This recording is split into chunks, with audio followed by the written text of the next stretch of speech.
লেগে থাকুন, শুরু করুন। সামনে যে সম্ভাবনা, সেই সম্ভাবনাটা অনেক বিশাল একটা সম্ভাবনা। অনেক বিশাল একটা সম্ভাবনা সামনে। যদি আপনারা এখন আজকে থেকে ডিসিশন নিয়ে শুরু করতে পারেন, তাহলে আগামী ৬ মাস পরে আপনি একটা একাডেমি দাঁড় করাতে পারবেন। তো ইনশাআল্লাহ আমি আমার সাধ্য অনুযায়ী বিস্তারিত আপনাদেরকে গাইড দেব। আপনাদেরকে নিয়ে কাজ করব। আসসালামু আলাইকুম রাহমাতুল্লাহ। আমি জোফার হোসেন।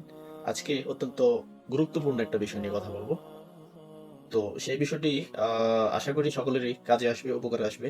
যেহেতু আমরা এখানে যারা আমাদের কমিউনিটিতে এড হয়েছি, আমরা অনলাইন ভিত্তিক মাদ্রাসার খেদমত বা মাদ্রাসা কোরআন দুই দুই টাইপের লোকে আমরা এখানে এড হয়েছি। তো সেজন্য দুজনের জন্য এটা বেস্ট একটা ভিডিও হতে যাচ্ছে।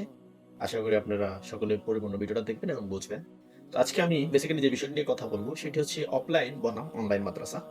তো আমি এই বিষয়টা আপনাদেরকে ধাপে ধাপে বুঝিয়ে দিচ্ছি, তাহলে আপনারা ভিডিওটা কন্টিনিউ করেন ইনশাল্লাহ। দেখা যাক আমি তো তাহলে ভিডিওটা আমরা কন্টিনিউ করি।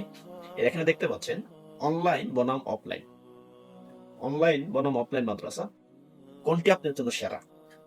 আসলে বর্তমান সময়ে অনলাইন ভিত্তিক সবকিছু হচ্ছে। দেখেন, আপনি যেদিকে তাকাবেন সেদিকে অনলাইনের জয়লাভ, সেদিকে আপনি তাকাবেন সেদিকে আপনি দেখবেন অনলাইনে সবকিছু করতে পারতেছে।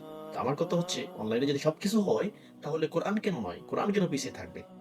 তো সেই ধারাবাহিকতায় আমি আপনাদের জন্য আমার এই ক্ষুদ্রতম জ্ঞানে যতটুকু পসিবল হয়, আপনারা যারা এই বিষয়গুলো নিয়ে আগ্রহ প্রকাশ করছেন বা শিখবেন, তাদের জন্য আমি আমার জায়গা থেকে যথেষ্ট চেষ্টা করে যাবো ইনশাল্লাহ। আচ্ছা, তো এখন আমরা দেখি এখানে দেখেন অফলাইন মাদ্রাসা।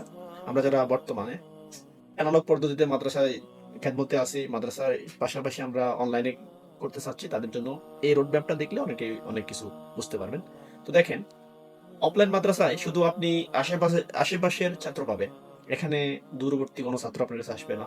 কিন্তু সেটা যদি অনলাইনে হয় তাহলে সারা বাংলাদেশ থেকে ছাত্র পাবেন এবং দেশের বাহির থেকে আপনি ছাত্র এখানে কি আনতে পারবেন। এটা হচ্ছে অনলাইন মাদ্রাসার সুবিধা। আর অফলাইন মাদ্রাসা আপনি শুধু আপনার এলাকায় আশেপাশে যে মাদ্রাসা ১ গ্রাম ২ গ্রাম তারপর হচ্ছে টুকটাক আশেপাশের স্টুডেন্ট গুলো আপনার কাছে আসবে।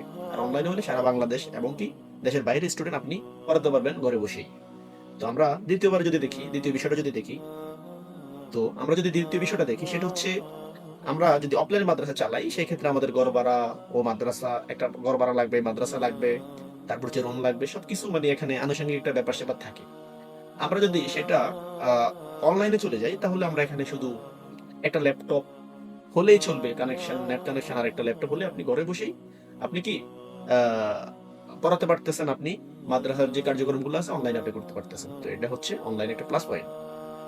তারপর আমরা যদি দেখি, দেখেন আমরা যদি অফলাইনে মাদ্রাসা চালাই তাহলে আমাদের যে ইনকাম বলেন, আয় বলেন, সেটা হচ্ছে একেবারেই সীমিত একটা এখানে আমাদের বেনিফিট হচ্ছে। তো সেটা যদি আমরা অনলাইনে চলে যাই তখন আমরা দেখতে পাচ্ছি যে আপনি একাধিক বেস আপনি চালাতে পারবেন। চাইলে সকালে একটা চালাতে পারবেন, দুপুরে একটা চালাতে পারবেন, বিকেলে একটা, রাতে একটা চালাতে পারবেন। যখন আপনি অনলাইন ভিত্তিক হয়ে যাবেন তখন আপনি সেগুলো বেস আকারে বা আপনি আপনার মতো করে আপনি এগুলো মডিফাই করে আপনি করতে পারবেন। ঠিক তাহলে আমাদের এখানে কি দাঁড়ালো? আমরা এখনো অনলাইনে যদি আমরা আহ, মাদ্রাসা করতে চাই তাহলে অফলাইন থেকে অনলাইনে আমাদের আয়ের যে একটা সম্ভাবনা সেটা বেশি থাকে। ঠিক আছে? তো দেখেন, অফলাইনের মাদ্রাসায় আমরা নির্দিষ্ট একটা সময়ে আমরা মাদ্রাসা থাকতেই হবে। এটা বাধ্যতামূলক সবার জন্য। আমরা যারা প্রাইভেট মাদ্রাসায় খেদমতে আছি, আপনারা সকলে জানেন যে আসলে অফলাইন মাদ্রাসায় আপনি কতটুকু অ্যাক্টিভলি কাজ করে আপনি সময় দিয়ে আপনি ওখানে খেদমত করতে হচ্ছে। তো সেটার বিষয়ে আমরা যদি অনলাইনে এসে পড়ি তাহলে আপনি আপনার নিজের ইচ্ছা মতো, আপনার ফ্রিডম মতো, আপনি যখন ইচ্ছে তখন আপনি ক্লাস নিতে পারতেছেন। আপনি আপনার শিডিউল অনুযায়ী, মানে মোট কথা হচ্ছে আপনার এখানে কেউ বস নেই, এখানে কেউ মতামত নেই, কোনো প্রিন্সিপাল নেই। আপনার জায়গায় আপনি যদি ঠিক মতো করতে পারেন তাহলে এটা আপনার টাপ নেই, যখন ইচ্ছে তখন আপনি ক্লাস নিতে পারবেন। ঠিক আছে? তাহলে এখানে আমরা দেখতে পাচ্ছি যে অনলাইন মাদ্রাসায় এখানে এটা থেকে এটা বেনিফিট বেশি। ঠিক আছে? তো দেখেন, আমরা যদি অফলাইন মাদ্রাসা আহ দেখি, ছাত্র না এলে, আমাদের যদি অনলাইন মাদ্রাসায় ছাত্র যদি না আসে কোনো কারণে, দেখা যাচ্ছে যে আমাদের তো যখন আমরা অফলাইন মাদ্রাসাগুলো চালাই আমাদের একটা ইয়ে থাকে যে আমাদের কয়টা স্টুডেন্ট আসে, বর্তমানে আমাদের আর্নিং আছে, আমাদের কত টাকা আসবে মাস শেষে, শিক্ষকদের বেতন, স্টাফদের বেতন, সবকিছু মিলিয়ে ভাড়া, কারণ বিল, সবকিছু মিলিয়ে আমরা একটা প্ল্যানিং এ থাকি। ঠিক আছে? যদি ওখান থেকে যদি আমাদের স্টুডেন্ট কমে যায় তাহলে আমাদের আয়ও কমে যায়। কিন্তু আপনার অনলাইনে হয় কি, এটা আপনি ছাত্র অনুপস্থিত থাকলেও আপনি আপনার ক্লাসটা নিয়ে যদি একজন দুজন ছাত্র নাও আসতে পারে কোনো সমস্যার কারণে, তাহলে আপনি ক্লাসটা একটা পাঠিয়ে দিলেই দেখা যাচ্ছে যে এখানে হয়ে যাচ্ছে। ঠিক আছে? তো সবকিছু মিলিয়ে আমরা দেখতে পাচ্ছি যে আসলে অনলাইন মাদ্রাসা বর্তমানে আসলে এই বিষয়টা খুবই একটা কি সামনে সম্ভাবনার একটা জিনিস। তো আশা করি আপনারা অন্ততপক্ষে অফলাইন এবং অনলাইন এই বিষয়টা আপনারা বুঝতে পারছেন।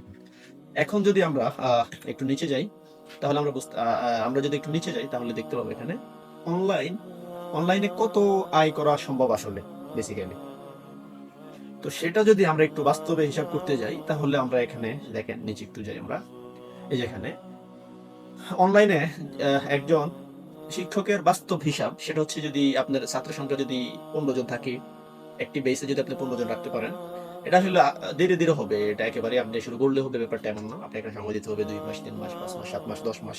ঠিক আছে? সময় দিতে হবে, মেহনত করতে হবে, তারপরে হয়তো আপনার এটা সম্ভব। তো সেক্ষেত্রে আপনি যদি 15 জন ছাত্র কালেক্ট করতে পারেন, ম্যানেজ করতে পারেন, তাদের থেকে যদি আপনি মাসিক সর্বনিম্ন 500 টাকা করে নেন, তাহলে প্রত্যেক ছাত্র থেকে 500 টাকা করে নিলেও আপনার এই 15 জন ছাত্রের মাসে আসতেছে প্রায় 7,000 টাকা। এই 15 জন স্টুডেন্ট আপনার এখানে প্রায় 7,500 টাকার মতো একটা কি অ্যামাউন্ট আসতেছে। ঠিক আছে?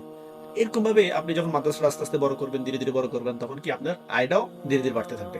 এটা সম্পূর্ণ আপনার উপরে। আপনি যদি আপনি যদি 3টা বেচ করতে পারেন, সকালে একটা বেচ, তারপর হচ্ছে দুপুরে একটা বেচ, তারপর হচ্ছে সন্ধ্যার পরে একটা বেচ। ঠিক আছে? তাহলে আপনার 3টা বেচ থাকলে একটা বেচে 15 জন করে ছাত্র থাকলে প্রায় 22,500 টাকার মতো কি আপনার একটা আয়ের সম্ভাবনা রয়েছে। এটা আপনি ঘর থেকে কোনো ঘর ভাড়া নেই, কোনো আপনার কোনো কোনো কস্ট নেই। আপনি অনলাইনে করলে এই যে এই সুবিধাটাও পাবেন। সবকিছু মিলিয়ে আসলে আপনি যদি অনলাইন ভিত্তিক হয়ে যান, অনলাইন ভিত্তিক আপনি কাজ করেন, তাহলে আপনার জন্য অনেক বেনিফিট রয়েছে। আর আমরা যে এই কাজগুলো করব বা এটা আমরা আয় করব, এটা একটা সওয়াবের কাজ। আপনারা সকলেই জানেন, সকলে আলেম মানুষ, সকলেই যোগ্যতাপূর্ণ ব্যক্তি এখানে। আপনারা সকলে অন্ততপক্ষে বিষয়গুলো জানেন যে কোরআন তেলাওয়াত করা বা আমাদের রাসূলের হাদিস তো আমরা জানি। সবকিছু মিলিয়ে আমরা একটা সওয়াবের কাজ করব। তারপর হচ্ছে আপনি এই কাজটা আপনি পরিবারের সাথে থেকেই কি করতে পারবেন সবসময়। বাড়িতে থেকেই আপনি যদি শুরু করেন, আস্তে আস্তে আপনি এখান থেকে বড় করতে পারবেন। ঠিক আছে? তারপরে হচ্ছে আপনি যখন এটা মোটামুটি একটা পর্যায়ে চলে যাবে, আপনি দেশ থেকে দেশের বাইরেও আপনি কি এটা শিফট করতে পারবেন। তো ইনশাআল্লাহ আপনাদেরকে একটা কথাই বলব, লেগে থাকুন, শুরু করুন। সামনে যে সম্ভাবনা, সেই সম্ভাবনাটা অনেক বিশাল একটা সম্ভাবনা। অনেক বিশাল একটা সম্ভাবনা সামনে। যদি আপনারা এখন আজকে থেকে ডিসিশন নিয়ে শুরু করতে পারেন, তাহলে আগামী 6 মাস পরে আপনি একটা একাডেমি দাঁড় করাতে পারবেন। তো ইনশাআল্লাহ আমি আমার সাধ্য অনুযায়ী বিস্তারিত আপনাদেরকে গাইড দেব। আপনাদেরকে নিয়ে কাজ করব। সকলেই যদি সাথে থাকেন তাহলে হয়তো আপনাদের বেনিফিট হবে। তো আজকের ভিডিও এতটুকু রাখলাম। ইনশাআল্লাহ নেক্সট কোনো ভিডিও আপনাদের সাথে কথা হবে, দেখা হবে। সেই পর্যন্ত সকলে ভালো থাকবেন, সুস্থ থাকবেন। আসসালামু আলাইকুম ওয়া রাহমাতুল্লাহ।